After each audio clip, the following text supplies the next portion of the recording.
സംസ്ഥാനത്തെ കോവിഡ് മരണസംഖ്യ 8 കഴിഞ്ഞ ദിവസവും കേരളത്തിൽ ഒരു മരണം സംഭവിച്ചിരുന്നു. സംസ്ഥാനത്ത് നിലവിൽ 1435 കോവിഡ് രോഗികളാണുള്ളത്.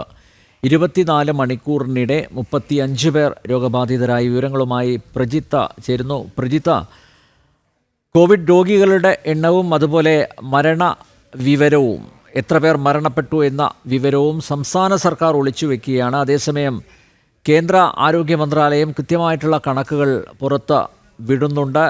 ഈ കോവിഡ് ബാധ അത് വീണ്ടും സംസ്ഥാനത്തെ അലട്ടുന്ന ഒരു സാഹചര്യത്തിൽ ആരോഗ്യ വകുപ്പ് വേണ്ട മുന്നൊരുക്കങ്ങൾ, ജാഗ്രത പാലിക്കുന്നില്ല എന്ന് തന്നെയല്ലേ മനസ്സിലാക്കേണ്ടത്? അങ്ങനെ തന്നെയാണ് ആരോഗ്യ വിദഗ്ധരടക്കം ഉയർത്തുന്ന വിമർശനം എന്ന് പറയുന്നത്. കാരണം ഈ സംസ്ഥാനത്ത് ഇപ്പോൾ തന്നെ 2025 8 കോവിഡ് മരണങ്ങൾ എന്ന് പറയുന്നത്. കാരണം ഈ സംസ്ഥാനത്ത് ഇപ്പോൾ തന്നെ 2025 8 കോവിഡ് മരണങ്ങൾ രേഖപ്പെടുത്തിയിരിക്കുന്നത്.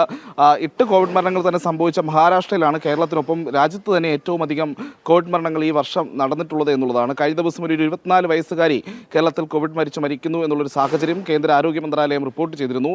ഇന്ന് വീണ്ടും ഒരു മരണത്തിൻ്റെ ഒരു കണക്ക് കൂടി ഇന്ന് രാവിലെ പുറത്തുവിട്ട റിപ്പോർട്ടിൽ അല്ലെങ്കിൽ കോവിഡ് നോട്ടിഫിക്കേഷനിൽ വന്നിട്ടുണ്ട്. ഒരു പ്രധാനപ്പെട്ട വിഷയം എന്ന് പറയുന്നത്, ഇത് സംബന്ധിച്ച് ഏതെങ്കിലും തരത്തിലുള്ളൊരു വിവരം സംസ്ഥാനത്തെ ആരോഗ്യ വകുപ്പ് പുറത്തുവിടുന്ന സാഹചര്യം ഉണ്ടായിട്ടില്ല. കോവിഡുമായി ബന്ധപ്പെട്ട് കൃത്യമായ കണക്കെടുപ്പ് പോലും കേരളത്തിൽ നടക്കുന്നില്ല എന്നുള്ളതാണ് ആരോഗ്യരംഗത്തെ വിദഗ്ധരൊക്കെ അല്ലെങ്കിൽ ആരോഗ്യ വകുപ്പിലെ ചില സോഴ്സുകളൊക്കെ നമ്മളോട് പറയുന്ന ഒരു സാഹചര്യമുണ്ട്.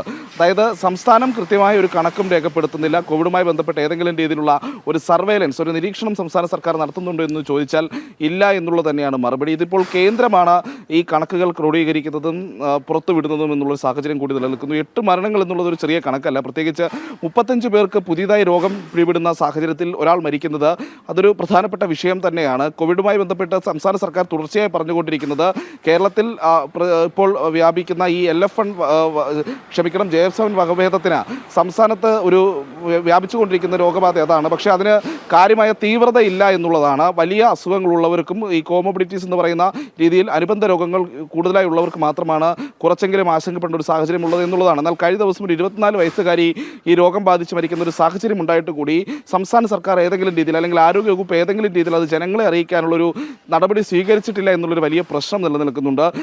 സംസ്ഥാനത്ത് നിലവിൽ 1435 പേരാണ് രോഗബാധിതരായി ചികിത്സയിലുള്ളത്. രാജ്യത്താകെ 3961 പേർ ചികിത്സയിലുള്ളപ്പോഴാണ് അതിൻ്റെ രാജ്യത്ത് തന്നെ ഏറ്റവും ഉയർന്ന സംഖ്യയുമായി കേരളം നിൽക്കുന്നത്.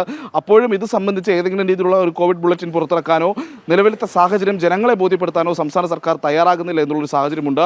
രാജ്യത്തെ ഈ കണക്കെടുപ്പ്, കോവിഡിൻ്റെ നിലവിലുള്ള രോഗികളുടെ കണക്കെടുപ്പ് നോക്കുമ്പോൾ തന്നെ 1000-ലധികം രോഗികളുള്ള ഒരേയൊരു സംസ്ഥാനം കേരളമാണ്.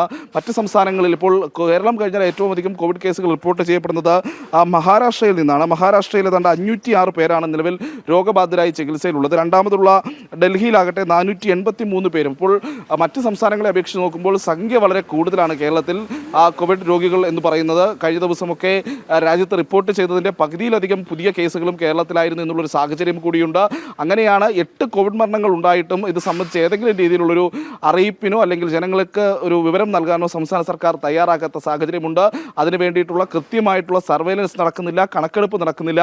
അങ്ങനെ വലിയ വീഴ്ചകൾ സംസ്ഥാനത്ത് ആരോഗ്യവകുപ്പിൻ്റെ ഭാഗത്ത് നിന്നുണ്ടാകുന്നു എന്നുള്ളതാണ്. ഈ ഘട്ടത്തിലും ഈ ഏറ്റവും പ്രധാനപ്പെട്ട വിഷയം, ഈ മരണം എവിടെയൊക്കെ സംഭവിച്ചു, ആരൊക്കെ മരിച്ചു എന്നതനുസരിച്ചുള്ള വിവരങ്ങൾ പോലും പൊതുജനങ്ങൾക്ക് ലഭ്യമാകാത്തൊരു സാഹചര്യമുണ്ട്. സംസ്ഥാന സർക്കാർ വളരെ ലാഘവത്തോടെയാണ് ഈ കോവിഡ് വ്യാപനം കാണുന്നത് എന്ന് പറയാതിരിക്കാനും വയ്യ. അനിൽ നമ്പ്യാർ.